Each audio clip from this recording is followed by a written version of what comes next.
Bonjour, je suis la Fée des maths. Bienvenue dans cette capsule vidéo de calcul. Ensemble, nous allons apprendre à poser une multiplication à un chiffre en colonne. Avant ça, je t'invite à t'abonner à notre chaîne YouTube et à activer la petite cloche pour recevoir les notifications. Nous allons étudier la technique opératoire de la multiplication à travers un exemple. Combien font 2756 x 7? Il faut d'abord poser la multiplication correctement. On écrit en premier, en haut, le nombre le plus long. Ici, c'est 2756.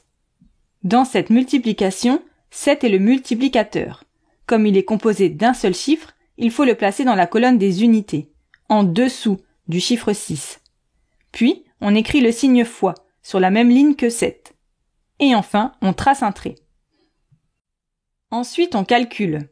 On commence par les unités. 7 x 6 égale 42. Il est impossible d'écrire 42 dans la colonne unité du résultat, car on ne peut écrire qu'un chiffre par colonne. On écrit donc 2 unités.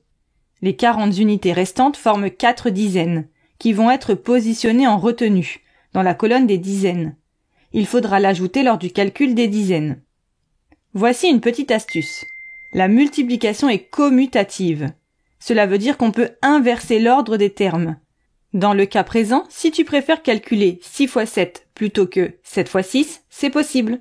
Le résultat est toujours le même, dans un sens ou dans l'autre.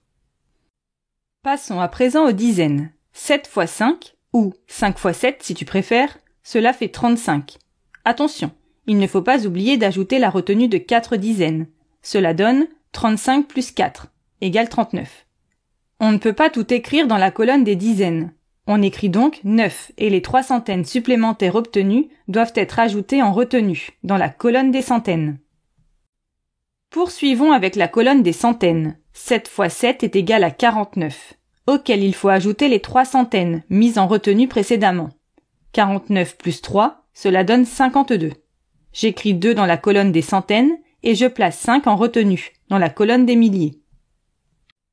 Nous allons terminer avec la colonne des milliers. 7 x 2 ou 2 x 7 égale 14. Attention, il faut ajouter la retenue de 5 milliers. Cela donne 14 plus 5 égale 19. J'écris 9 dans la colonne des milliers et je place le chiffre 1 juste devant, car la multiplication est terminée. Nous avons obtenu une nouvelle colonne, celle des dizaines de milliers. Le résultat d'une multiplication s'appelle un produit. Et voilà, tu sais poser une multiplication à un chiffre en colonne et la calculer avec des retenues. Pour t'entraîner davantage ou approfondir la notion, rendez-vous sur le site passeeducation.fr. Tu y trouveras des fiches d'exercices, des évaluations, la leçon et bien plus encore. À bientôt!